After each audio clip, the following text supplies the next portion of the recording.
नमस्कार दोस्तों, स्वागत है आपका एमकेवी न्यूज डेली में। आज 10 नवंबर वार सोमवार। आज मार्गशीर्ष माह के कृष्ण पक्ष की षष्ठी तिथि है। तो चलिए शुरू करते हैं आज के मुख्य समाचार। गुजरात एटीएस ने आईएसआई के 3 आतंकी पकड़े। देश में कई जगह हमले करने की प्लानिंग कर रहे थे। हथियार जमा करने पहुंचे थे गुजरात। दूसरे फेज की 122 सीटों पर प्रचार थमा। नेपाल बॉर्डर 11 नवंबर तक सील। नीतीश बोले लालू हटे तो पत्नी को सीएम बना दिया। तमिलनाडु के ऊटी में ओस जमी। एमपी में शीतलहर। राजस्थान समेत 5 राज्यों के 30 जिलों में पारा 10 सेल्सियस से नीचे। दिल्ली में AQI 400 पार। भागवत बोले संघ को 3 बार बैन किया तब मान्यता मिली। आरएलएस भगवा को गुरु मानते हैं लेकिन तिरंगे का बहुत सम्मान करते हैं। बीजेपी सांसद बोले राहुल गांधी बूढ़े हो गए हैं। शादी नहीं की इसका मतलब नहीं कि जवान ही रहेंगे। जब संपत्ति नहीं तो विदेश क्यों जाते हैं।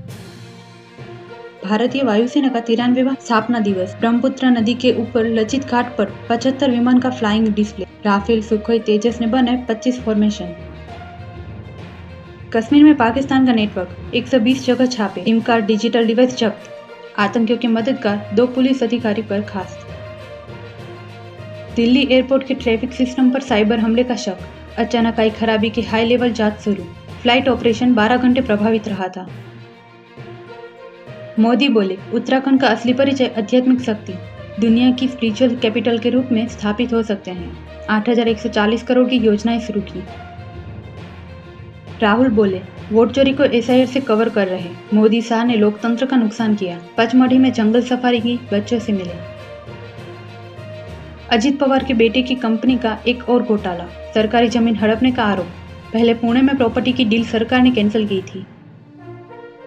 चंडीगढ़ में CDS बोले भारत का भविष्य समुद्र से जुड़ा। हमारा जमीनी इलाका सीमित। हम कई देशों के लिए सबसे पहले मदद करने वाले। आसिम मुनीर के लिए पाकिस्तान ने संविधान बदला। तीनों सेनाओं के प्रमुख बनेंगे।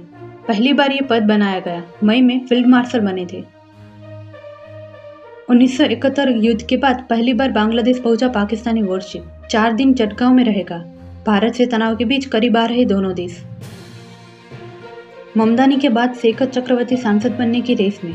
सैन फ्रांसिस्को से चुनाव लड़ेंगे। सुभाष चंद्र बोस वाली टी-शर्ट पहनी तो अमेरिकियों ने नाजी समर्थक कहा था। जापान में 6.7 तीव्रता का भूकंप। सुनामी की चेतावनी। 6,000 से ज्यादा लोगों को सुरक्षित जगहों पर जाने के निर्देश। ब्राजील में तेज हवा और भारी बारिश से तबाही। इमारतें ढही, सड़कें टूटी, 6 मौतें। फिलीपींस में फंगवॉक सुपर टाइफून। आफ्ताब पुरवाल फिर बने सिंसिनाटी के मेयर। तिब्बती मूल के पुरवाल बोले यह विश्वास की जीत है। धर्मशाला में दलाई लामा से लिया था आशीर्वाद। घरेलू वेज थाली अक्टूबर में 17% सस्ती हुई। आलू, प्याज और टमाटर के दाम घटने का असर। नॉन वेज थाली की कीमत भी 12% घटी। इस हफ्ते बाजार में 5 IPO खुलेंगे। फिजिक्स वाला समेत 5 कंपनियां 10,000 करोड़ रुपए जुटाएंगी। इनमें 3 मेन बोर्ड पर और 2 SME IPO हैं। चैंपियन बनने से महिला क्रिकेटरों की ब्रांड वैल्यू 50% बढ़ी। जेमिमा की वैल्यू 1.5 करोड़, शेफाली की 1 करोड़ से ज्यादा हो गई। EPF ट्रांसफर अब ऑटोमेटिक होगा। नौकरी बदलते ही PF बैलेंस 2-3 दिन में नए अकाउंट में आएगा। पहले इसमें महीनों लगते थे। ऐसे ही महत्वपूर्ण खबरों के लिए MKV न्यूज डेली को सब्सक्राइब करें। साथ ही बेल आइकन दबाना ना भूलें। जय हिंद, जय भारत।